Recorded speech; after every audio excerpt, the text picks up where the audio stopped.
Is your furnace leaving you in the cold by consistently tripping the circuit breaker? This issue arises because the breaker serves as a protective mechanism designed to cut power when the electrical load exceeds safe limits, thereby preventing wire overheating or potential fire hazards. Welcome to PartsHnC. Today, we will explore furnace tripping the circuit breaker, common causes and solutions. Common culprits include electrical overloads, short circuits, or ground faults where current leaks to the ground. Specifically, you may be facing a failing blower motor, a clogged filter that restricts airflow and leads to overheating, or a faulty capacitor. To troubleshoot effectively, follow a systematic approach. Check for micro-arcing in terminal screws or junction boxes, test startup surges with a clamp meter to identify excessive spikes, and inspect the inducer motor for any unusual hums or vibrations.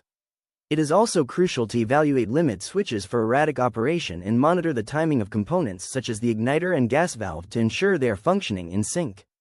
To prevent these issues from arising, consider scheduling annual electrical inspections, lubricating moving parts like fans and bearings to reduce resistance, and maintaining the unit free of dust and debris.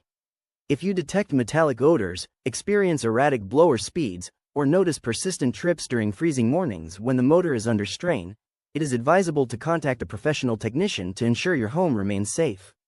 For more detailed troubleshooting, please refer to our blog, Furnace Tripping the Circuit Breaker, Common Causes and Solutions, available on our website. For more maintenance expertise, subscribe to our channel and follow us across our official social media platforms. Whether you require a new control board or a blower motor, you can find the quality parts you need at PartsHnC.com. Thank you for watching.